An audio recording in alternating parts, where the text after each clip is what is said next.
샬롬 할렐루야. 에베소서 6장 10에서 18절입니다.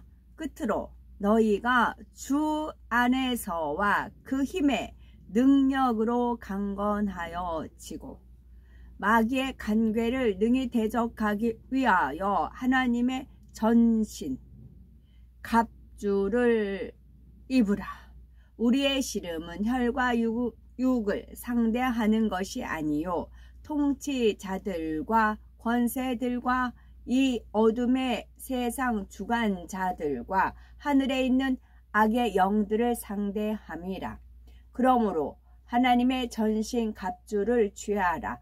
이는 악한 날에 너희가 능히 대적하고 모든 일을 행한 후에 서기 위함이라. 그런즉 서서 진리로 너희 허리띠를 띠고 의의 호심경을 붙이고 평안의 복음이 준비한 것으로 신을 신고 모든 것 위에 믿음의 방패를 가지고 이로써 능히 악한 자의 모든 불화살을 소멸하고 구원의 투구와 성령의 검 곧 하나님의 말씀을 가지라. 모든 기도와 간구를 하되 항상 성령 안에서 기도하고 이를 위하여 깨어 구하기를 항상 힘쓰며 여러 성도를 위하여 구하라. 아멘.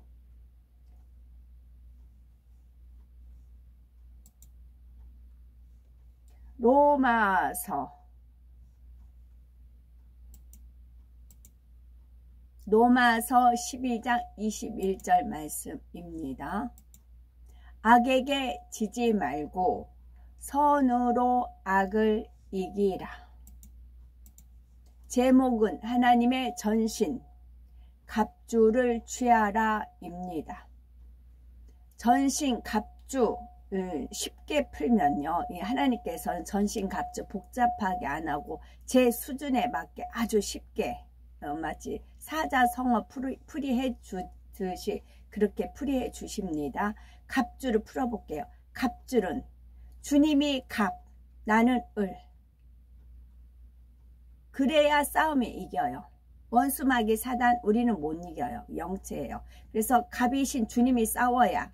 근데 주님을 을로 만들고 을병으로 만들고 내가 갑이에요. 아무리 싸워봐요. 패합니다. 주님이 갑이어야 돼요. 나는 주님 보호 아래 있어야 해요. 하나님이 해요 방패세요. 해도 되시고 방패 역할도 해요. 상대가 불화살을 쏠 때는 방패를 막아야 되는 겁니다.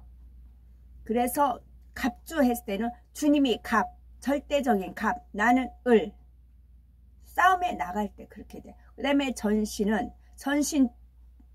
전봇대, 전신줄 그러잖아요. 전지전능하신 하나님. 그리고 전선줄, 전선줄로 풀면 전지전능하신 하나님한테 오는 능력과 은혜를 힘입어야 돼요. 전지전능하신 신 하나님을 전폭적으로 의지하고 주님이 나의 갑이 되고 그것이 전신 갑주예요. 그리고 하나님의, 우리 읽을 때 하나님의 그러잖아요. 하나님 뜻, 하나님의 오르심에 우리는 전신 갑주를 취해야 되는 겁니다. 성경 66권은 크게 둘로 나눌 수가 있습니다. 예수님의 탄생 이전에 기록된 구약 성경 39권과 성령 강림 이후에 기록된 신약 성경 27권으로 구분하지요. 에베소서 신약 성경 27권 중에 하나로서 이방인 선교를 하다가 로마 감옥에 갇힌 사도 바울이 성령의 감동함 가운데 기록한 것입니다. 그래서 옥중 서신이라고도 부르는 에베소는 소아시아 지역에 있던 에베소 성도들과 신실한 믿음을 지닌 그리스도인에게 보낸 편지이죠. 그러면 사도 바울이 에베소를 기록한 이유는 무엇일까요? 이방인 선교를 위해 그는 유대인 회당을 찾아 복음을 전했습니다. 당시 에베소 교회를 포함해서 소아시아 교회들은 이방인과 유대인들이 섞여 있었지요. 그래서 사도 바울이 성도들에게 그리스도 안에서 하나 되어야 함을 알려주고자 기록한 것입니다. 6장으로 구성된 에베소서는 그리스도 안에 있는 교회 안에 있는 성도들의 생활에 대해 구체적으로 기록한 후 마지막으로 하나님의 전신갑주에 대해서 설명하고 있습니다. 전신갑주란 온몸에 두른 갑옷과 투구를 뜻하며 넓은 의미로는 전투에 필요한 만반의 준비를 일컫습니다. 그러면 에베소서 6장 10절에 성도들에게 하나님의 전신갑주를 취하라고 말씀하신 이유는 무엇일까요? 이 땅에서 신앙생활을 하는 동안 끊임없이 원수 마귀와의 영적인 싸움이 있기 때문입니다. 더구나 오늘날처럼 주님께서 다시 오실 때가 가까울수록 원수 마귀 사단은 우는 사자와 같이 두루 다니며 삼킬 자를 찾아 한 영혼이라도 더 사망으로 이끌고자 안간힘을 쓰고 있지요. 따라서 마지막 때를 살아가는 우리들은 더욱 원수 마귀와의 영적인 싸움에서 승리하기 위해 하나님의 전신 갑주를 취해야 합니다. 10에서 11절에 구체적인 이유가 나오는데 먼저는 정말로 너희가 주 안에서와 그 힘의 능력으로 강건하여지고 했습니다. 여기서 주 안에서란 하나님의 말씀 안에서를 의미합니다. 누구든지 주 안에서 성경의 66권에 기록된 하나님 말씀대로 살아가면 능력을 받아 영육 간에 강건해질 수 있습니다. 따라서 강건하다는 것은 영혼이 잘 되었다는 뜻이지요. 원래 사람은 영이 주인이 되어 혼과 육을 다스리며 살았습니다. 그런데 하나님 말씀에 불순종하는 죄로 인해서 영이 죽고 말았지요. 사랑의 하나님께서는 누구든지 주님을 믿고 자신의 죄를 회개하면 성령을 선물로 받아 죽었던 영이 살아나 영혼이 잘되는 축복을 받을 수 있도록 구원의 길을 열어주셨습니다. 그래서 이제 매번 읽을 때마다 하나님 아버지께서 떠올려 주시는 거예요. 성령을 선물로 받아 착한 것과 물은 말씀. 착함과 물, 하나님 말씀. 요한 3서 2절에 사랑하는 자여 네 영혼이 잘됨 같이. 그러니까 성령을 선물로 받으면 성령은 뭐에 죄에 대해서, 의에 대해서, 심판에 대해서 책망하고 알려주잖아요. 선에 대해서 알려주고 하나님 말씀으로 이끌어 주신다고요. 그게 성령을 선물로 받은 거예요. 그러면 그 선물로 받은 것이 그대로 나온다고요. 선이 나오는 거고 하나님 말씀대로 행할 수 있는 힘이 주어지는 거고 하나님 말씀대로 살았을 때 행함이 나오고 열매가 주어지고 거룩함에 이르는 열매를 맺혔나니 그 마지막은 영생이니라 라는 말씀으로 연결이 되는 것입니다. 그런데 그런 열매가 없어요. 착함도 없고요. 하나님 말씀대로 사는 그런 열매도 없어요. 그러면 성령을 선물로 받은 게 아니에요. 악령을 받은 거예요. 악령을 받으면 악이 나오고 성령을 받으면 선이 나오는 겁니다.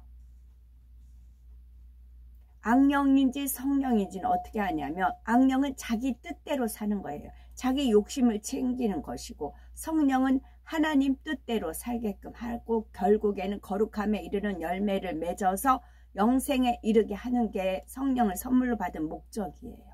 악령은 본인 욕심을 채우는 거예요. 영적 욕심이든 어떠한 욕심이든 본인 욕심을 채우는 것이에요.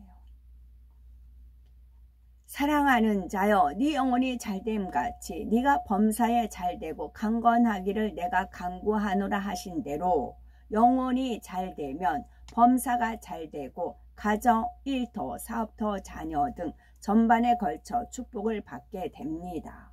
우리가 항상 하나님의 말씀을 묵상하고 그대로 지켜 행함으로 주 안에 거하면 하나님께서 영육간에 강건한 축복을 주셔서 우리의 길을 평탄하고 형통케 하십니다.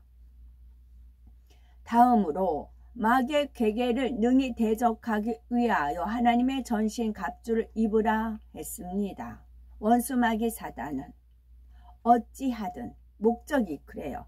원수 마귀 사단은 어찌하든 지옥으로 가게 하는 것이고 성령께서 역사하시는 것은 어찌하든 영생에 이끌고자 하는 겁니다. 그래서 대적을 하는 거고 육신의 생각은 사망이고 하나님의 뜻에 굴복하지도 못하고 하나님과 원수가 된다고. 육신의 생각은요. 원수 마귀 사단은 어찌하든 한 사람이라도 더 지옥으로 끌고 가기 위해 세상을 점점 더 죄와 악으로 관영케 하지요. 하나님의 자녀들에게 갖가지 괴계를 부리며 아직 버리지 못한 죄의 속성들을 통해 역사하거나 주변 환경을 통해 하나님의 말씀 안에 살지 못하게 방해합니다. 이게 원수 마귀 사단이 쓰는 루트예요. 길이에요. 아직 버리지 못한 죄의 속성을 통해 역사합니다. 그러니까 원수 마귀 사단의 종로를 타고 싶으시면 죄의 속성을 그대로 남기시면 돼요. 아까워서 버리지 말고 그대로 소유하시면 돼요. 그래야 되겠어요? 아니라고요. 그래서 죄를 피 흘리기까지 싸워버리고 악은 모양이라도 버려나가야 되는 겁니다. 그래야 원수 마귀 사단의 종노릇이 안 돼요. 죄의 종노릇에서 해방되어 하나님의 종이 되어서 거룩함에 이르는 열매를 맺고 마지막 영생이라 하셨잖아요. 또는 그러니까 어떤 시험 환란이 오면은 내 자신을 돌아봐야 돼요. 내가 원수 마귀 사단이 먹을 거리가 있으니까 송사하는 거다. 그걸 버려야 돼요. 오히려 축복이에요. 또 주변 환경을 통해 하나님의 말씀 안에 살지 못하게 방해합니다. 그래서 하나님을 믿는다 하면서도 진리 안에 자신을 지키지 못하는 사람, 중도에 넘어지거나 자칫 세상으로 빠지는 사람도 있습니다. 또한 하나님의 말씀을 많이 배워 진리를 안다고 했지만 막상 원수 마귀의 괴계에 승리하지 못하는 사람도 있지요. 이것은 모두 하나님의 전신 갑주를 입지 않은 까닭입니다. 하나님께서는 성도들의 온 영과 혼과 몸이 주님께서 다시 오실 때까지 흠없게 보존되기를 원하십니다. 죄악이 관영한 세상에서 만일 성도들이 하나님의 전신 갑주를 취하지 않는다면 위험해질 수 있습니다. 그러므로 어둠의 세력들과 맞서서 자신을 지킴은 물론 세상에 빛이 되어 많은 영혼들을 구원으로 인도하기 위해서는 하나님의 전신 갑주를 입어야 합니다. 사복음서를 보면 예수님께서도 공생애를 시작하시기 전 40일 금식 기도를 먼저 하셨지요. 무슨 일을 하시든지 무엇을 이루실 때에도 기도로 시작하시고 기도로 이루셨습니다. 참혹한 십자가에 달려 죽음을 맞으면서도 아버지여 내 영혼을 아버지 손에 부탁하나이다 하시고 십자가의 섭리를 이루셨지요. 예수님의 삶이 그러하셨듯이 우리도 모든 일을 기도로 준비하며 기도로 이루어 가야 합니다. 특히 전도할 때 입을 열기 전에 발걸음을 옮기기 전에 먼저 기도를 쌓아야지요. 그런데 영혼들을 놓고 간절한 기도를 올리기 위해서는 하나님께서 얼마나 한 영혼을 귀히 여기시는지를 느낄 수 있어야 합니다. 예수님께서는 영혼 구원하는 것을 잃은 양을 찾는 것에 비유하셨지요. 양 100마리가 있는데 그 중에 하나를 잃으면 99마리의 양을 들에 두고 잃은 양 1마리를 찾아다닙니다. 깊고 험한 골짜기로 내려가야 하고 때로는 가파른 바위산도 올라가야 하지요. 양의 울음소리가 들리면 가시덤불 속도 들어가야 하며 맹수들이 도사리고 있는 습속도 들어가야 합니다. 오직 양을 찾고자 하는 일념으로 자기 생명을 돌아보지 않고 어디든지 가는 것이지요. 이처럼 하나님께서 얼마나 안타까운 심정으로 잃은 양을 찾고 계실까요? 어찌 십자가의 사랑으로 구원받은 우리가 주님의 마음을 헤아려서 전도하지 않고 견딜 수 있을까요? 악한 원수마귀 사단의 권세 아래서 신음하는 불쌍한 영혼들을 주님의 품으로 되찾아오기 위해서 더욱 간절히 기도해야겠지요. 그리하여 로마서 10장 14에서 15절에 그런즉 너희가 믿지 아니하는 이를 어찌 부르리요? 듣지도 못하니가 어찌 믿으리요? 전파하는 자가 어찌 들으리요? 보내심을 받지 아니하였으면 어찌 전파하리요? 기록된 바 아름답도다. 좋은 소식을 전하는 자들의 발이요 함과 같으니라 하신 말씀대로 예수 그리스도를 전하는 복된 입술과 아름다운 발이 되어 풍성한 열매를 거두어야 되겠지요. 그러면 하나님의 전신 갑주를 입고 영적인 싸움을 영적으로 씨름해야 할 대상은 무엇일까요? 12절에 우리의 씨름은 혈과 육에 대한 것이 아니요 정사와 권세와 이 어둠의 세상 주관자들과 하늘에 있는 악의 영들에 대함이라 했습니다. 여기서 혈과 육이란 이 땅에서 썩어지고 사라질 모든 것으로서 구체적으로 물질이나 의식주에 관련된 모든 것, 명예와 권세와 지위 등을 말하지요. 혈이란 피 곧 생명을 뜻합니다. 오늘날 사람이 피 곧 생명처럼 여기는 것은 물질이지요. 넓은 의미에서는 돈으로 할 수 있는 의식주에 관련된 모든 것입니다. 이 모든 것이 결국은 세상의 혈과 육을 취하려는 씨름이지요. 그렇다면 혈과 육에 대해서 열심히 씨름하고 남는 것은 무엇일까요? 세상에서 최고의 부귀 영화를 누린 솔로몬 왕도 모든 것이 헛되다 고백했습니다. 혈과 육은 취하고 욕심 부리면 한이 없고 설령 원하는 것을 취해도 결국 헛된 것입니다. 혈과 육은 하나님 나라를 유업으로 받을 수도 없습니다.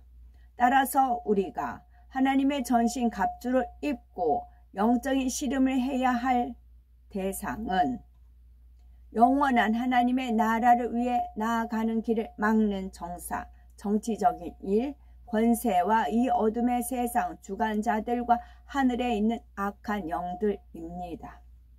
예수님 당시 앞장서서 예수님을 핍박하고 비난하며 성도들을 탄압했던 이들은 대부분 정사와 권세를 잡은 사람들이었습니다.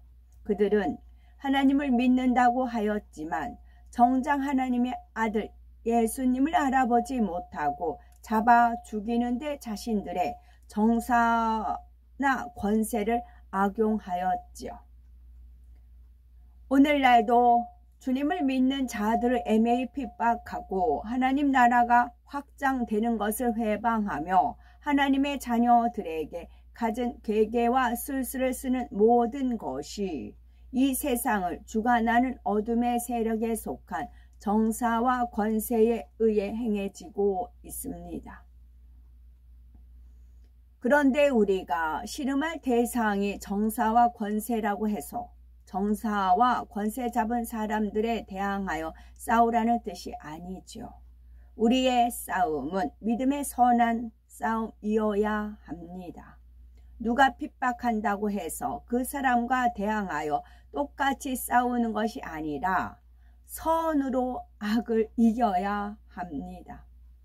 여기서 더 중요한 것은 정사와 권세 위에 어둠의 실질적인 세력들이 있다는 사실이지요. 바로 어둠의 세상 주관자들과 하늘에 있는 악의 영들입니다. 먼저 어둠의 세상 주관자들로는 루시퍼와 용을 들 수가 있습니다. 이들의 위치를 나라에 비유하면 왕과 군대 장관이라 할 수가 있지요. 이들은 나라나 세계적으로 하나님을 대적하는 큰 흐름에 관련되는 일을 하며 그 아래에 부리는 하늘에 있는 악의 영들을 주의하여 이 세상의 어둠을 주관해 갑니다. 가장 머릿격인 루시퍼는 사단과 마귀를 주관하지요. 사단은 우리의 생각을 통해서 조정합니다. 생각 속에 비진리를 불어넣어 진리에 위배되게 하는 것이 사단의 역사이며 그것을 행함으로 나오도록 하는 것이 마귀의 역사입니다. 그런데 실제 하늘에 있는 악의 영들을 지시하여 이 땅에 갖가지 어둠의 일을 행해 가는 것은 군대 장격인 용이며 이 용의 지시를 받은 그의 사자들이 사람들에게 역사하지요. 또한 귀신, 악신, 더러운 영, 묘의 영, 거짓 영 등 온갖 악의 영들도 각각 그 역할에 따라 사람들에게 역사하여 악한 일을 행합니다. 우리 눈에 보이지는 않지만 영의 세계는 분명히 존재합니다. 이러한 영의 세계가 있음을 믿는다면 하나님의 전신 갑주를 입고 영적인 전쟁에서 승리해야지요.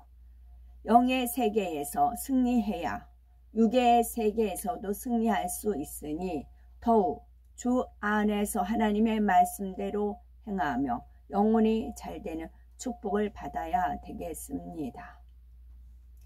에베소는 오늘날 터키 서해안에 위치한 에베소는 초대교회 당시 상업의 중심지로서 각지에서 몰려온 상인들과 시민들을 위한 각종 시설이 즐비한 풍요로운 도시였습니다.